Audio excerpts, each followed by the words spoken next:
4 రాష్ట్రాల ఎన్నికల ఫలితాల ప్రభావం ప్రస్తుతం తెలుగు రాష్ట్రాలపై ఎలా ఉంటుందన్నది ఇప్పుడు పెను ఆసక్తికరంగా మారింది. కేరళలో యూడీఎఫ్ గెలుపు కాస్త తెలంగాణ ముఖ్యమంత్రి రేవంత్ రెడ్డికి కాంగ్రెస్ పార్టీలో మరింత గుర్తింపు తెచ్చేందుకు కొద్దిగా ఉపయోగపడినట్టు అనిపించొచ్చేమో కానీ, తమిళనాడు ముఖ్యమంత్రిగా ఉన్న స్టాలిన్, మంత్రిగా ఉన్న ఉదయనిధి స్టాలిన్లు డీఎంకేకి గెలిపించుకోలేకపోవడం తండ్రి కొడుకుల పరిపాలనపై ప్రజల వ్యతిరేకత నిదర్శనంగా కనబడుతుంది. అది ఆంధ్రప్రదేశ్ ముఖ్యమంత్రి టీడీపీ అధినేత చంద్రబాబు నాయుడు గారు, మంత్రి నారా లోకేష్లకు ఆందోళన కలిగించే విషయం అవుతుంది. కాగా ప్రముఖ నటుడు టీవీకే పార్టీ అధినేత విజయ్ రాజకీయ పార్టీని స్థాపించడమే కాకుండా ఒంటరిగా పోటీ చేసి అనూహ్యంగా విజయం వైపు దూసుకు వెళ్తుండడం జనసేన పార్టీ అధినేత పవర్ స్టార్ పవన్ కళ్యాణ్కు కొంత ఇబ్బందికరమైన పరిస్థితే అవుతుందేమో. ఎందుకు అంటే, ఇకపై పవన్ కళ్యాణ్ను అందరూ విజయ్తో పోల్చడం, అతడి విజయం, ఇతడి ధోరణిపై ప్రశ్నలు తలెత్తే విధానం, తమిళ ఎన్నికల ఫలితం వైఎస్ఆర్ కాంగ్రెస్కు కొత్త ఉత్సాహాన్ని ఇస్తుందని చెప్పాలి. ఎందుకంటే చంద్రబాబు తమిళనాడుకి వెళ్ళి మరీ ఎన్నికల ప్రచారంలో చేసిన ఎన్డీఏ గెలిపించుకోలేకపోయారని, అదే సమయంలో కొన్ని సభల్లో జగన్ ఫోటోను ప్రదర్శించిన టీవీకే పార్టీ అధినేత విజయ్ గెలుపు బాటలో ఉండటం వైఎస్ఆర్ కాంగ్రెస్ పార్టీ శ్రేణుల్లో ఉత్సాహంతో పాటు అద్భుతమైన భరోసా నింపినట్లయిందనేది క్లియర్గా కనబడుతున్న దృశ్యాలు. వైఎస్ఆర్సీపీ పార్టీ అధినేత జగన్ మాదిరిగా విజయ్ కూడా ఒంటరిగా పోటీలో దిగడం ఇంకో సాహసోపితమైన పెద్ద అడుగని చెప్పాలి. గట్టిగా కృషి చేస్తే పశ్చిమ బెంగాల్లో మాదిరిగా తాము గెలిచే అవకాశం ఉందన్న ఆశ ఈ ఎన్నికల్లో తెలంగాణ బీజేపీకి కలిగించాయి. అదే టైంలో తెలంగాణ ప్రధాన ప్రతిపక్షంగా ఉన్న బీఆర్ఎస్ను కూడా ఈ ఎన్నికల్లో తమ వ్యూహాలను పునఃసమీక్షించుకునే అవకాశం ఉంటుందని, అస్సాంలో బీజేపీ గెలుపు అన్నది ఊహించిందే. పశ్చిమ బెంగాల్లో దేశ ప్రధాని మోదీ, హోంమంత్రి అమిత్ షాతో ఆ స్థాయి కేంద్రీకృతం చేసిన తర్వాత, ఓట్ల జాబితా ప్రత్యేక సవరణ హడావిడి తర్వాత అక్కడి అధికారంలో ఉన్న తృణమూల్ కాంగ్రెస్ విజయ అవకాశాలు దెబ్బతినే పరిస్థితి ఏర్పడిందన్నది బహిరంగ రహస్యమే. ఈ వ్యూహాలను గమనిస్తే కాంగ్రెస్, సిపిఎం, తృణమూల్ పొత్తు పెట్టుకునే పరిస్థితి ఉందో లేదో తెలియదు. కానీ ఆ వైపు ఆలోచించి ఉంటే ఎలా ఉండేదో. కేరళ కాంగ్రెస్ నేతృత్వంలో యూడీఎఫ్కు ఛాన్స్ ఉందని ఊహించిన పరిణామమే. కేంద్ర పాలిత ప్రాంతమైన పుదుచ్చేరిలో ఎన్డీఏ తిరిగి వస్తుందని అంచనాకు తగ్గినట్లే జరిగింది. అన్నిటికన్నా సంచలనం, తమిళనాడులో విజయ్ ఒంటరిగా పోటీ చేసి డిఎంకే, అన్నా డిఎంకేలనే చెమటలు పట్టించేలా వెనక్కు నెట్టేయడం. అందరి సలహాలను కాదని విజయ్ ఒంటరిగానే బరిలోకి దిగడం ఒక రకంగా సాహసమే. దేశ రాజకీయాల్లో బీజేపీ హవా కొనసాగే విధంగా ఈ ఎన్నికల ఫలితాలు సూచిస్తున్నాయి. మోదీ, అమిత్ షాల కాంబినేషన్కు ఇప్పట్లో తిరుగులేదన్న అభిప్రాయం బలంగా బలపడుతోంది. కేరళలో కూడా బీజేపీ తన వంతు ప్రయత్నం చేసినప్పటికీ వారికి ఓట్ల శాతం పెరుగుతుందనే తప్ప సీట్లు పెద్దగా రావని అందరికీ తెలిసిన విషయమే. తెలుగుదేశం ఉన్న ఏకైక వామపక్ష రాష్ట్రం కేరళ. ఈసారి సిపిఎం ఆధ్వర్యంలో లేటెస్ట్ లెఫ్ట్ ఫ్రంట్ ఓడిపోవడం వామపక్ష వాళ్లకు నిరాశ కలిగిస్తున్న అంశం. అక్కడ గెలిచిన యూడీఎఫ్ వల్ల కాంగ్రెస్ ఆశలు కొద్దిగా చిగురించాయి.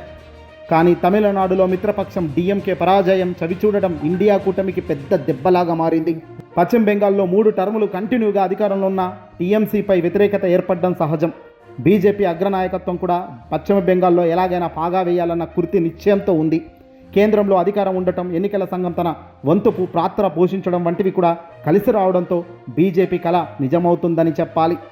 ఎంత పోరాడినా మమతా బెనర్జీ ఆమె పార్టీ చివరికి ఓడిపోక తప్పలేదు. ఆంధ్రప్రదేశ్లో జనసేనను స్థాపించిన సినీ నటుడు పవన్ కళ్యాణ్ కొంత సొంత ఎజెండా అనేది ఏదీ లేకుండా పక్క పార్టీలకు కొమ్ము కాస్తూ తెలుగుదేశం పార్టీ కోసమే పనిచేస్తున్న వైన్యం ఈ సందర్భంగా ప్రస్తావనకు ఖచ్చితంగా వస్తుంది. టీవీకే తలపతి విజయ్కు ఉన్న ధైర్యం పవన్ కళ్యాణ్కు లేకుండా పోయిందని, సీఎంను అవుతాను అంటూ కాపు సామాజిక వర్గాన్ని ఉర్రూతలూరించిన ఈ పవన్ కళ్యాణ్ ఆ తర్వాత చంద్రబాబుకు అతి విధేయుడిగా పారిపోవడం ఆ వర్గానికి అంతగా రుచించడం లేదు. పైగా ఇప్పుడు ఏకంగా 15 ఏళ్లు టీడీపీకి భజన చేయాలి, భజన మోస్తానని చెబుతున్న వైన్యం మద్దతుదారులకు విసుగుపుస్తుంది. ఈ ఎన్నికల ఫలితాలు తెలుగుదేశం పార్టీకి అంతగా నచ్చవు. పైకి బీజేపీకి అభినందించిన లోపల మనసులో మాత్రం బీజేపీ బెంగాల్ ఓడిపోయి ఉంటే తమ ప్రాధాన్యత తిరిగి పెరిగే ఉండేదని టీడీపీ నేతలు అనుకుంటూ ఉంటారు. ఇప్పుడు దేశ ప్రధాని మోదీని, హోంశాఖ మంత్రి అమిత్ షాను మరింతగా పొగడక తప్పని పరిస్థితుల్లో లోపల మదన పడుతున్నారు చంద్రబాబు నాయుడు గారి టీం.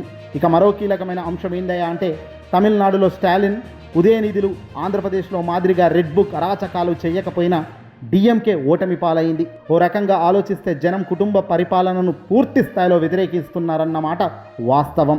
ఆంధ్రప్రదేశ్లో పవన్ కళ్యాణ్తో కలిసి చంద్రబాబు ఆకాశమే హద్దుగా ఇచ్చిన హామీలను అమలు చేయలేని స్థితిలో నిలబడ్డారు. ఈ రోజున పరిపాలనా వైఫల్యంతో చంద్రబాబు ఉంటే ఆయన కుమారుడు నారా లోకేష్ మాత్రం షాడో ముఖ్యమంత్రిగా వ్యవహరిస్తూ రెడ్ బుక్ అంటూ పోలీసులతో అరాచకాలు చేయిస్తున్నారు. అలాగే అత్యంత విలువైన విశాఖపట్నం భూములను తమ ఇష్టారీతిన 99 పైసలకే కట్టబెడుతున్న తీరు తెలుగుదేశం పార్టీ వీర మద్దతుదారులకు సైతం మాజీ పోలీస్ అధికారులకు వెంకటేశ్వరరావు లాంటి వాళ్ళు కూడా దీనిపై వ్యతిరేకతంగా మండిపడుతున్న పరిస్థితికి వచ్చింది. అమరావతి పేరుతో జరుగుతున్న దోపిడీపై అంతా విసిగిపోతున్నారు. స్టాలిన్ ఉదయనిధులు అరాచకాలు విపక్షంపై వేధింపులు వంటివి చేయకపోయినా ఓటమి పాలయ్యారని, అలాంటిది ఆంధ్రప్రదేశ్లో ఇంత దారుణమైన పరిస్థితులు ఉంటే జనం సహిస్తారా అన్నది చర్చగా మారింది. అంతేగాక వచ్చే 3 ఏళ్లలో తెలుగుదేశం పార్టీలో ఎలాంటి రాజకీయ పరిణామాలు సంభవిస్తాయో అని చెప్పలేం. జూనియర్ ఎన్టీఆర్ వంటి వారిని ఇంతకాలం దూరంగా ఉంచిన నేపథ్యంలో తెలుగుదేశం పార్టీని మళ్ళీ నందమూరి వంశం ఆధీనంలో తీసుకురావాలని ఒకవేళ ఆయన ఆలోచన చేస్తే రాజకీయాలు ఎటైనా మళ్ళే పరిస్థితి ఉంటాయి. ఎప్పటికప్పుడు ఊహించలేం. కేరళ రాష్ట్రంలో కాంగ్రెస్ గెలుపుతో రేవంత్ రెడ్డికి ఉత్సాహం రావచ్చేమో, కాంగ్రెస్ జాతీయ నాయకత్వంలో ఆయన ప్రాధాన్యత పెరుగుతుండొచ్చేమో. కానీ బెంగాల్లో విజయంతో బీజేపీ తెలంగాణలో ఏ గేమ్ ఆడుతుందో అన్న భయం ఉండొచ్చు. తమిళనాడు ఫలితాలు మాత్రం చంద్రబాబు నారా లోకేష్లకు నిద్ర లేకుండా చేయవచ్చని రాజకీయ విశ్లేషకులు వ్యాఖ్యానిస్తున్నారు. పవన్ కళ్యాణ్ మరి అంత సీరియస్ రాజకీయాలు చేయడం లేదు కనుక సొంత వ్యక్తిత్వం రాజకీయ పార్టీని నడపాలన్న లక్ష్యంతో లేరు. కానీ ఆయన పెద్దగా ఫీల్ కాకపోవచ్చు. జగన్కు మాత్రం తమిళనాడు ఎన్నికల ఫలితాలు మరింత ఆత్మవిశ్వాసాన్ని నింపే అవకాశం ఉంటుంది. జగన్మోహన్ రెడ్డి గారు ఇప్పటికే తీసుకుంటున్న స్టాండ్స్ నిజంగా ప్రజా అభిప్రాయంలో పర్ఫెక్ట్ విధానంలోనే ఉన్నాయన్నది జగన్కు మరింత బలాన్ని ఇచ్చే అంశమే ఇది. రాజకీయం అంటే ఇలాగే ఉండాలి. రాజకీయం అంటే అందరూ కొడుతున్నారు కదా అని పోయి పొత్తులోకి చేరడం కాదు. సింగిల్ ఎజెండా, సింగిల్గా కష్టపడి సమయం కాస్త ఎక్కువైనా పర్వాలేదు కానీ అధికారం వస్తుంది. పవన్ కళ్యాణ్ నిజంగా ఒంటరిగా పోరాడి ఉంటే ఒంటరిగా గెలిచే అవకాశాలు మెండుగా ఉండేది. కానీ చంద్రబాబు అరెస్ట్, పవన్ కళ్యాణ్ ఉత్సాహం మొత్తం బయటకు తీసి పొత్తులో భాగంగా ఆయన అక్కడ కలవడం పెద్ద తుఫానుగా మారింది. ఏదేమైనప్పటికీ కూడా ఒక వ్యక్తిని ఢీకొట్టేటప్పుడు సత్తా లేని వ్యక్తులు అందరూ ఏకమవుతుంటారు. అది జనరల్గా జరిగే ఒక ప్రక్రియ. ఆ ప్రక్రియలోనే ఆంధ్రప్రదేశ్ కూటమి జగన్ను ఓడించాలంటే ఏకైక మార్గం కూటమిగా అందరం కలిసి కట్టుగా ఉంటేనే సాధ్యమని గ్రహించుకొని ఈ రోజుకి అందరం కలిసే ఉండాలి అని చెప్పడం అంటే జగన్కు ఏ రేంజ్లో వీళ్ళంతా వణుకుతున్నారో కనబడుతుంది. ఓవైపున స్టాలిన్ను, అన్నా డిఎంకే లాంటి పెద్ద పెద్ద పార్టీలతో ఢీకొట్టి గెలిచిన టీవీకే విజయ్పై తలపతి ఎక్కడా? ఈరోజు అదే జగన్మోహన్ రెడ్డి గారిని ఉదాహరణగా తీసుకున్న విజయ్ అక్కడ గెలిచారు అంటే ఆశ్చర్యం కాదు. ఇది అవలంబిస్తున్న తీరుకు నిదర్శనం. జగన్ సింగిల్ ఎజెండాగా నిలబడుతున్న తీరు, కోట్లాది మంది ప్రజల అభిమానం. ఈరోజు విజయ్ తలపతి కూడా జగన్ ఫోటోని పట్టుకొని ప్రచారం చేసే పరిస్థితికి వచ్చింది. ఈరోజు ఆయన అధికారంలో ఉండి రేపొద్దున నేను విజయ్ తలపతి అని ప్రమాణ స్వీకారం చేసే పరిస్థితుల్లో కూడా ఆ రోజు ఆయన ఈరోజు నిలబడే పరిస్థితి ఉందంటే ఇది కేవలం ఒక విశ్వాసం ఉన్న విజయితుడికి ఉన్న విలువైన వ్యక్తిత్వం కలిగిన వాళ్ళకు మాత్రమే సొంతమయ్యే కీలక అంశం. రాజకీయాల్లో పేరుండొచ్చు, ఇంకోటి ఉండొచ్చు. తెగింపు, ధైర్యం లేనప్పుడు విజయాలు అంత ఈజీగా రావు. పక్క పార్టీ 100 అందరం కలిసి మనం డప్పు కొట్టుకుంటూ 100% స్ట్రైక్ రేటు మేమే మొత్తం గెలిచామంటూ చెప్పుకోవడం తప్ప చరిత్ర తిరగరాయడం మన వంతు కాదు. ఈ వీడియోని అసలు ఎక్కువ షేర్ చేయండి.